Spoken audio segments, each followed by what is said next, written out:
don't know if you noticed yesterday when I made this other video, I had this funny hat on, and I don't know if you noticed there was a mark on the hat over here. I hadn't really noticed that, and the funny thing is I did not know why I put this hat on. I just put this hat on and made the video. So I'm going to explain that to you in the upcoming video. I've just got a few introductory videos that I made. This first one is some coins on my windowsill, showing that I have an interest in history at the moment.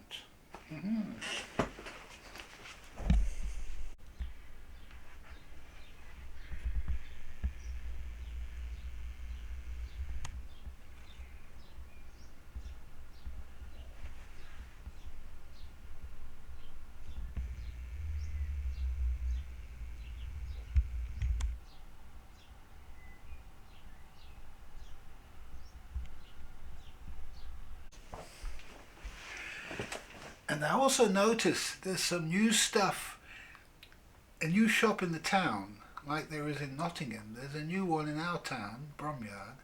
Let's go outside and have a look.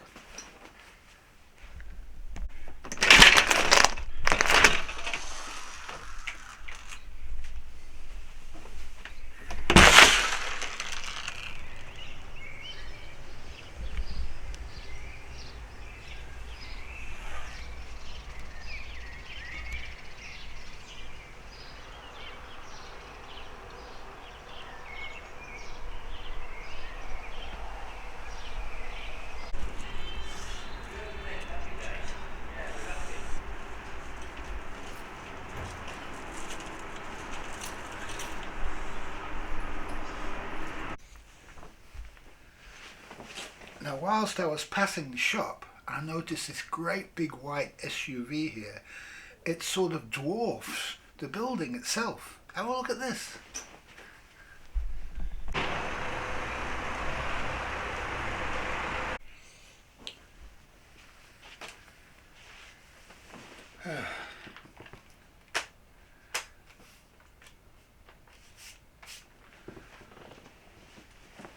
Well, we're talking about quality in this video, the quality of the hat. The hat, before I start on that, my camera's just started to go on the blink. My screen went blank as I went outside the house. That's why you got such a lot of house footage, because suddenly my screen went blank. And I noticed it doing it again now. And so this camera's on the blink, yeah. And it's interesting that this part of the camera is made out of plastic. This is the screen, and it tilts and articulates, yeah. Now, I've got an older camera here, I'll show you.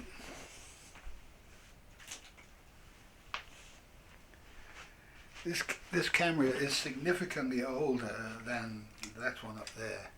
And this also has a tilting and screen on it. But this screen is very, very strong. Open here. Very, very substantial kind of a screen on this. And the other one, very flimsy.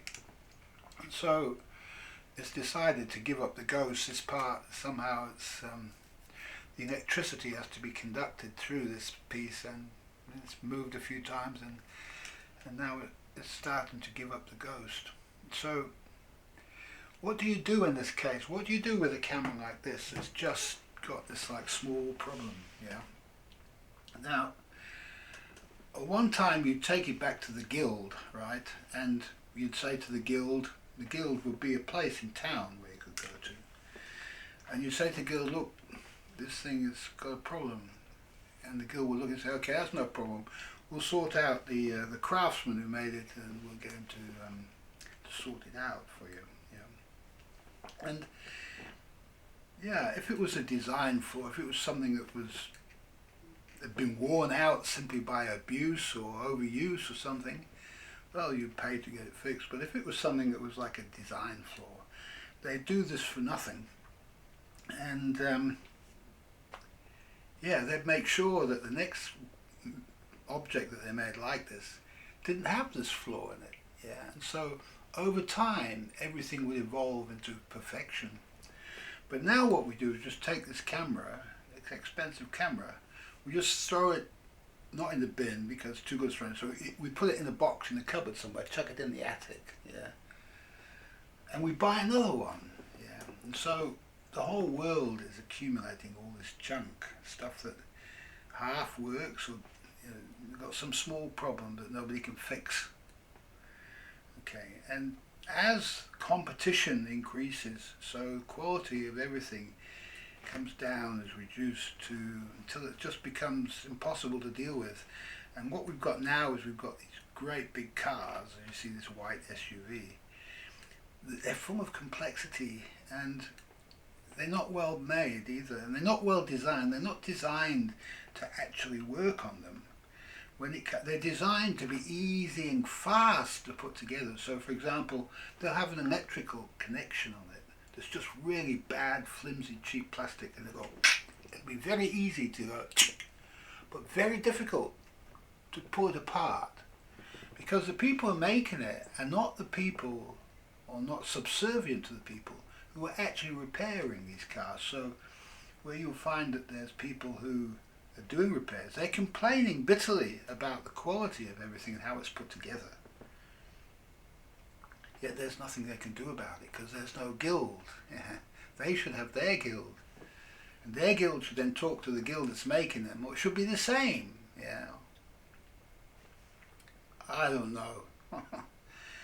You can't organise this stuff. You have to let it evolve naturally, and like this video is evolving naturally. I don't know what I'm going to say. Yeah, when I got up this morning, I don't know, I had a vague idea. And my vague idea was it's going to be about the high street, because I had an idea that the high street could become the opposite of what it used to be. Okay. I'll take 5.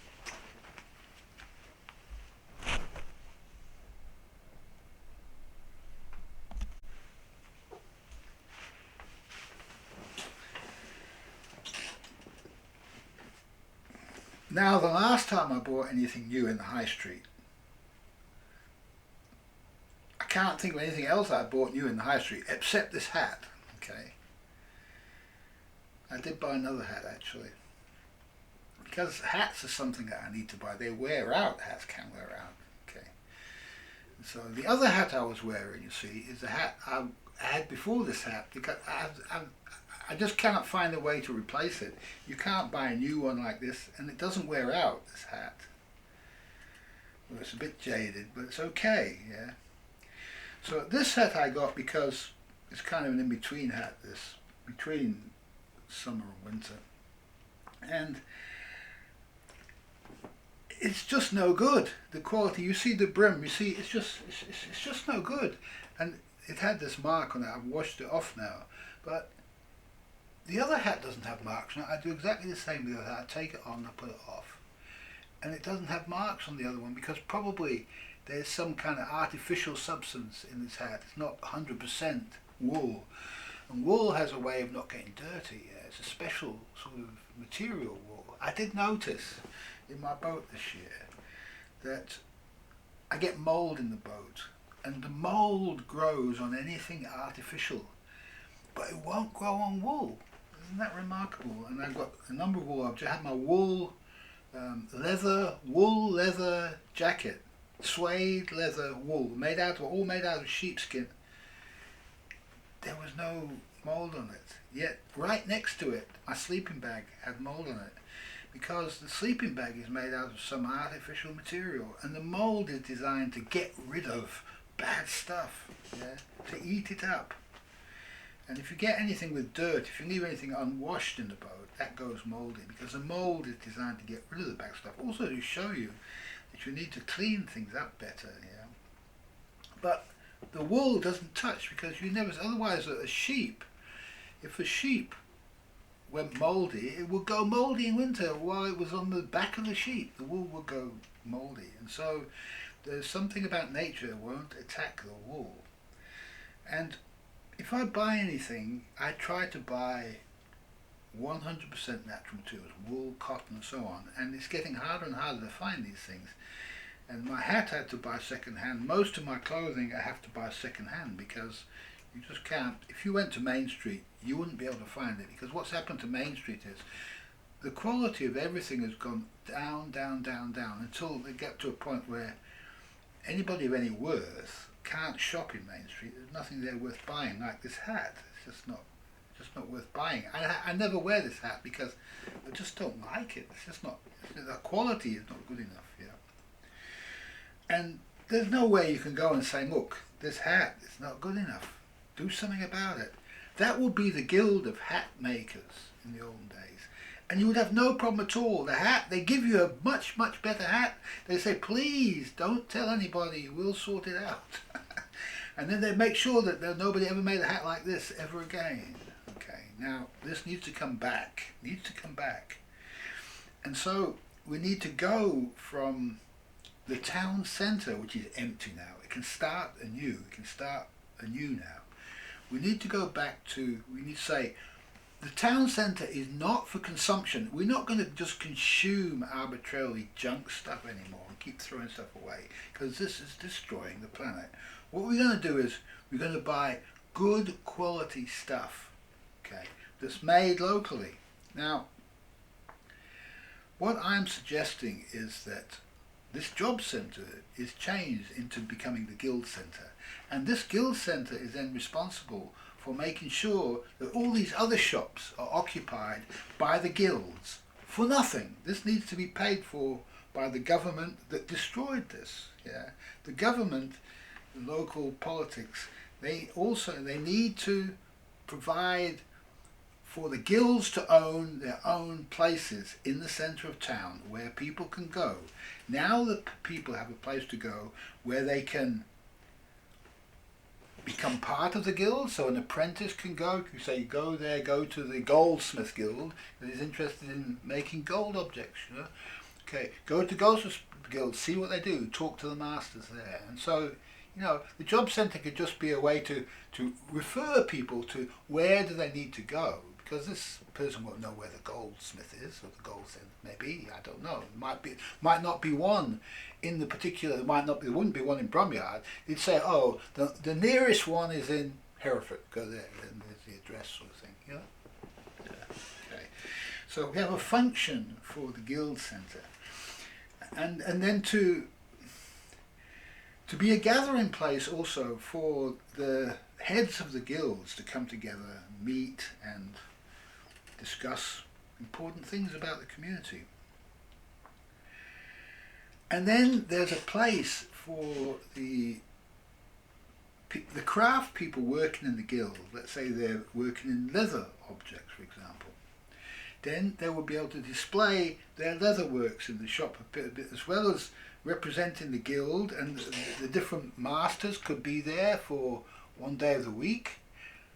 The same as this historical shop. You saw this historical shop in Bromyard. This could be the guild centre, yeah? And with people interested in the history of the town, and the guilds for maintaining that part of the history. So, you know, for example, there's history of all the crafts. There's history of cameras, yeah, which I'm interested in. History of computers.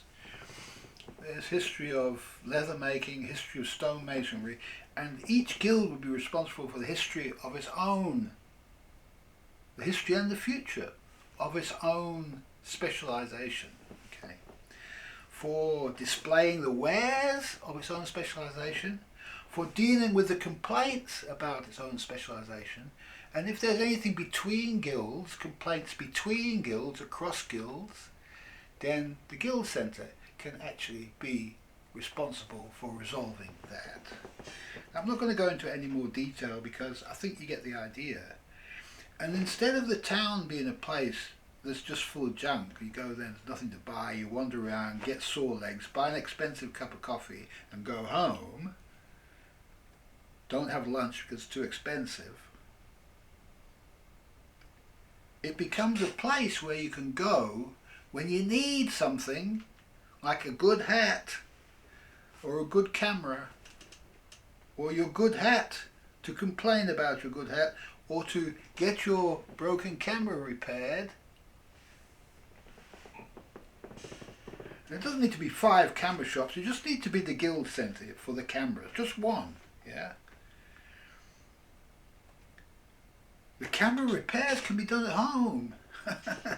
Or whatever they do, you know, whatever subsidiary operation can go to the home. And then these people need to own their own homes, yeah. Now, it's interesting what's going on in the world, because I'm just doing what I feel like doing at any moment. But I notice that RFK Jr., I don't know if you know this man, Robert F. Kennedy Jr., every day, every week, he seems to be doing the same sort of thing that I'm doing, yeah. Because there's only one spirit in the universe. There's only one God of nature, if you like.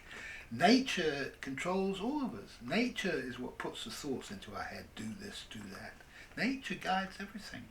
So nature's guiding RFK Jr. to the same concerns that I have about our history, our future, the state of Main Street, and so on. If you look at his video of today, you'll see it parallels completely my video of today. And it's without planning, because nature is self-organizing.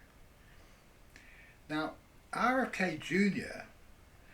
should be elected President of the United States, because he is the king. He is the true king of the people of America, the true king. And rightfully he should be elected. And so it'll be very interesting to see what happens in the upcoming election, because he is the king, and the people will love him if they're exposed to him speaking and talking and expressing himself.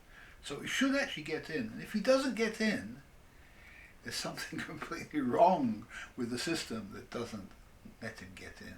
Yeah, because if you see what he's saying and doing, it's a wonderful thing, and it should be allowed to happen.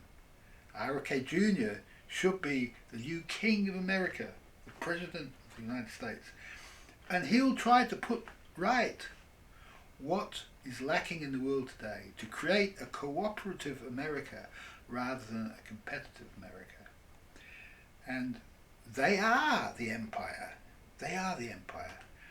You know, in 1620, the Pilgrim Fathers left England on the Mayflower, and they were like Moses leaving for the Promised Land, leaving the kingdom of Egypt, falling into corruption, because that's when it all went wrong, yeah, just before the glorious revolution, the ignoble takeover by the wealthy merchant class to dominate the rest of society. And the church was fallen. All the church, like the universities of Oxford and Cambridge, that people were kicked out, replaced by yes men. Yeah, and so the true spiritual people, the people of God, if you like, people of nature, they had to go somewhere else. And so the real hardcore ones, they left. They got on the Mayflower and they sailed over to America, and they took the wisdom of Britain to America to create the new children of Israel, if you like. Don't like to use that word. And so they also became fallen in the end. And it's RFK Jr.'s job to redeem them all, yeah, to redeem them from their fallen state. You'll notice he's he's a Catholic. Surprising, really. It can't exist. It can't come out of secular humanity. It can't come out of a fallen human state. It has to come out of a divine human state. And that has to come out of the teachings, the ancient teachings of the church, of all the churches, of all of history. It's not just this church or that church. They're all the same. All the teachings are the same. Be good is all of the law. Be good is all of the law. Don't cheat on your brother. Don't covet your brother's wife. Be true and faithful to your own.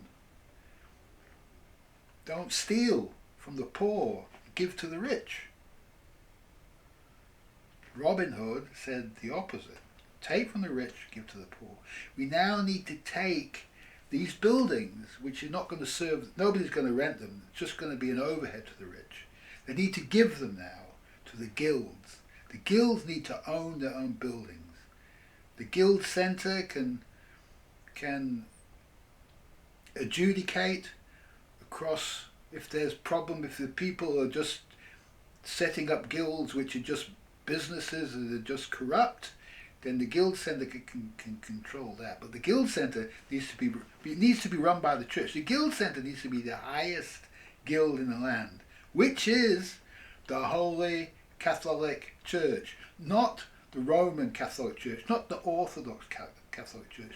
The true church of all the people who are made justified by nature, by the Spirit, the life put in them, so that they're able to create and do what I do.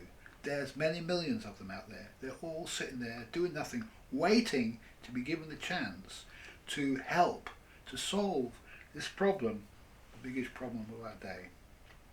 Thanks for watching.